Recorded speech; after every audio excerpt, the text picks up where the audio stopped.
Võ mông ga tàn đầu võ lên nghĩa lên xí lũ cầu về cầu vua tôi đại liền cầu trồng câu nhá lên nghĩa lên xí tù dình tha tiếng câu nhá do là một tranh tà nữ lên nghĩa lên xí ý tù rồng nhá do liên đỡ câu nhá thiên đầu võ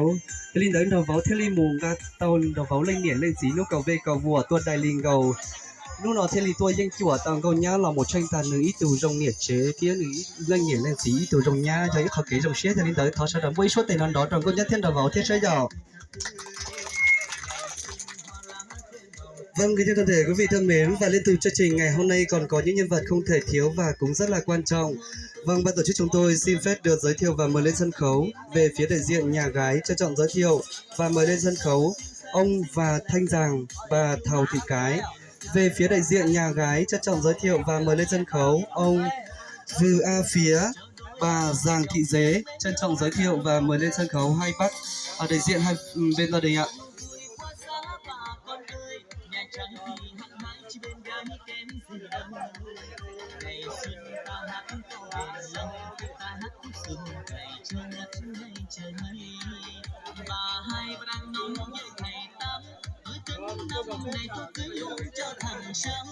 Vâng, kính thưa toàn thể quý vị thân mến, là ngày hôm nay là một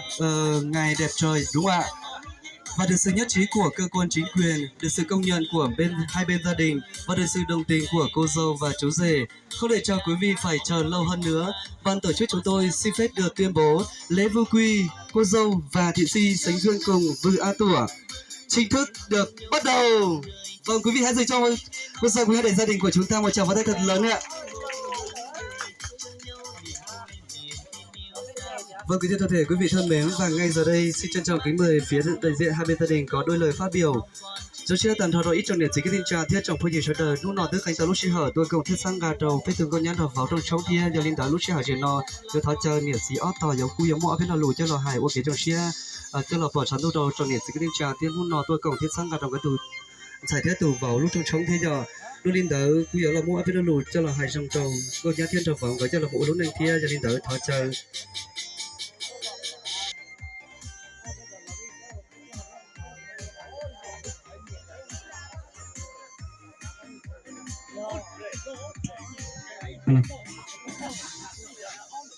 Hello. Nó là cô lúc xưa thì mà ở từ mình nhỏ cho là chỉ tàu và chỉ bằng cái cho lúc trước cho lúc gì trong quý tin anh cha số đời là thì tôi cổng sai ở từ mình nhỏ đi luôn đánh có ít trong còn nó tôi ngàn ton gì số đời là cô chạy mua là mấy đứa xe đen gì tôi cổng đi chỉ có cá vô hai đi chạy ít là lúc trong số đời cái đồ lì nữa mua nó chỉ hay cứ cho họ to cùng số đời lý chứ có sát tên mình luôn đánh cả mua trong cả tay ít xe cả ít chỉ con đánh nhau cả mua chán đâu đi mua số đó mà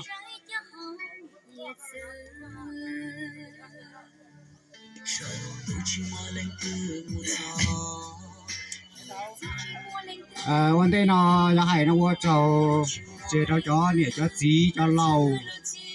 cho nè nó 9 giờ tụ lâu tụ lùa là số lượng là ai nhớ dùng để nó cũng do trái phía sinh vư do tủa chí dù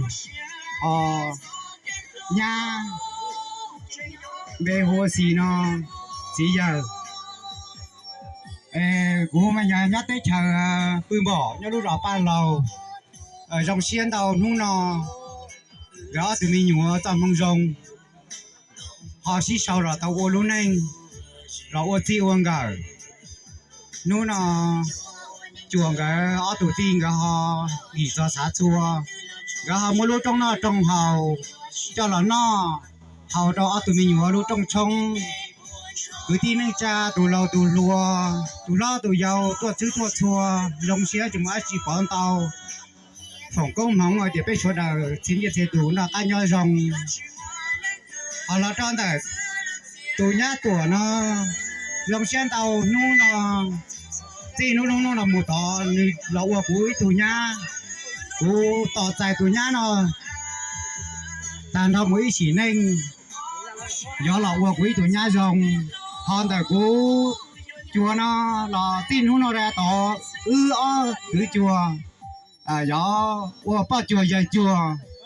tin nó ta ta là 一起nên dòng xiên tàu nó nó cô mà do là lũ trời nó sẽ chú cho để cho gì cho cứ cho ti để cứ tin nên cha nhớ thì úp thì cho phải ton đã cho đời nó tan cho rồng và chọn tàu.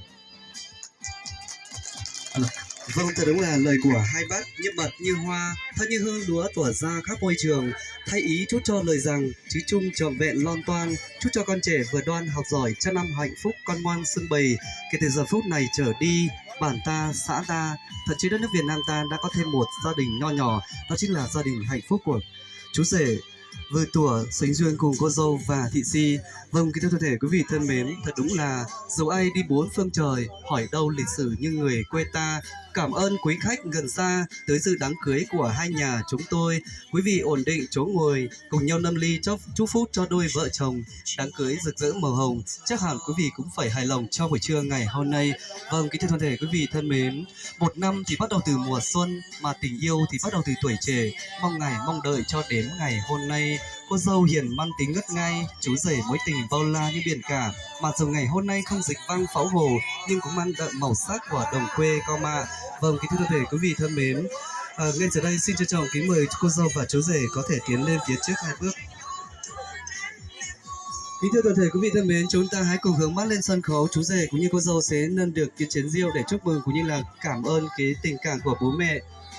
Xin mời cô dâu và chú rể sẽ mời rượu cho bố mẹ nhà gái, và cô dâu sẽ mời bố mẹ nhà trai. Ít trong niệm tin cha thiết trong phong chỉ sở đời nhất trong lúc sinh hoạt chuyện nó bây giờ thọ chờ nên sở đời sau lanh sau tù nên trò đây lúc biết chở cậu bố bây giờ là hậu ok trong xuyên trong con nhát thiên đầu vào niệm sĩ ở tòa nhất trong lúc sinh hoạt chuyện nó thiết giờ ở biết tòa khán là chuyện đấy à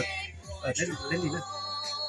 sở đời ba bây lúc biết cậu bố giờ bây giờ là hậu cùng cái là sẽ ok trong xuyên trong con nhát thiên đầu vào giờ biết chở nó chạy bây giờ biết chở ok trong xuyên anh cho niệm thiết sĩ lúc xuyên luôn chỉ giờ ta lò nên tù trong con nhát thiên đầu vào thiên lý lo một lúc nào thiết giờ đình thử ít khó kế quan trâu trong thời con nhát thiên đầu vào giờ lúc sinh hoạt nó thọ chơi tàn thọ trong niệm sĩ cái tin cha thiết trong phong chỉ sở đời cha bây lúc biết cậu bố bây giờ là hậu tròn con nhát thiên đầu vào niệm sĩ ở tòa ok trong xuyên nhá trong lúc sinh hoạt chuyện nó thọ chơi bây hậu tàu giờ.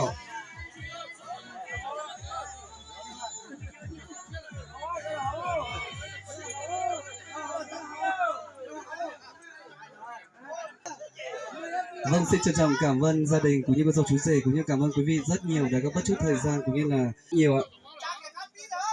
Dù chia trong nhiệt thiết gì trong chia trong tàn thơ trong nhiệt cái đi trà chất đời của nước tú vinh tao lúc chia hở ok đời lọt trong sổ trả thiên nó bây cô dù chia dạy tòn thoát tờ nên lúc cho cá gì một trò trả đời tâm lòng ok thế giờ thoát trả bây trả đời sau lanh sau tù à giờ từ tù vào thiết tuần xài lúc trong giờ bây giờ cả là cùng cái lời sẽ ok nhất trong sân câu nói dù chia trong nên lúc trong nữa.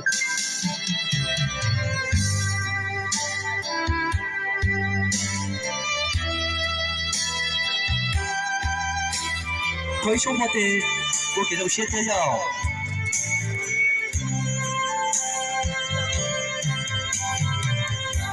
trong xe ở nông nó gió đi lũ cho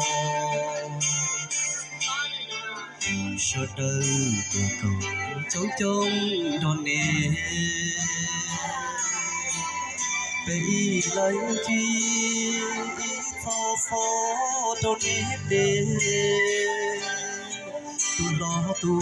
mẹ nó phải còn đê oan anh to chi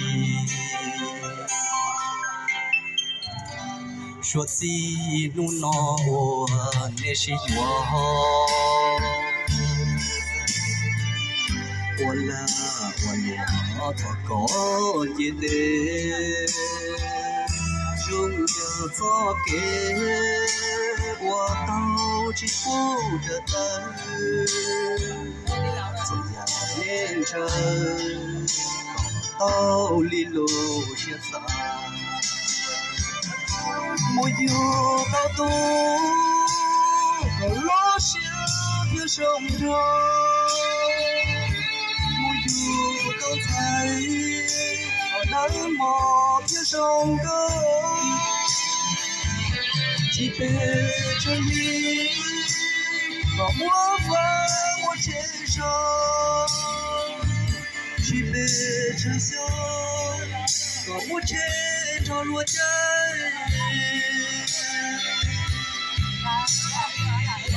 suốt xin nó đến trông ta 我那个不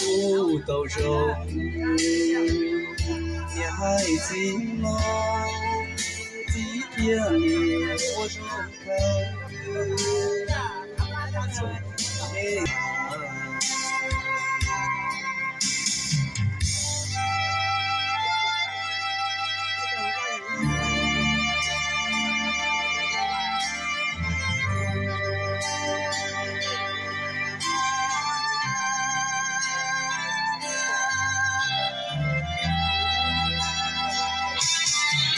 给老师也是批了人的重点实力下，要总会也是在点操啥的下呢。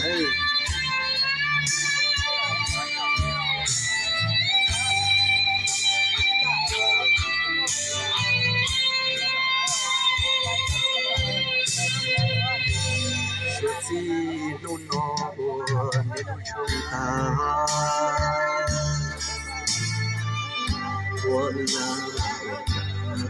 có gì thế sống giờ cho kể qua tao chỉ phụ đợt tao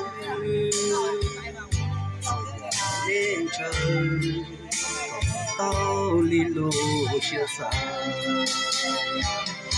một chiều tao tô nó sẽ chia sống trời một chiều tao thấy còn nắng mò chia sông đâu chỉ bên chân có múa vơi một trên sông chỉ bên chân sông có một trên lon cho một giây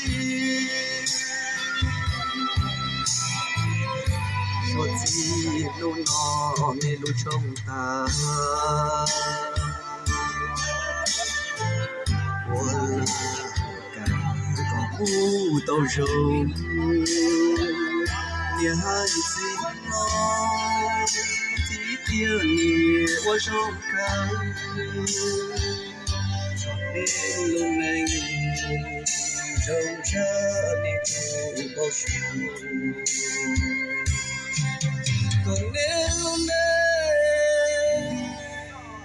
走着。내同胞说，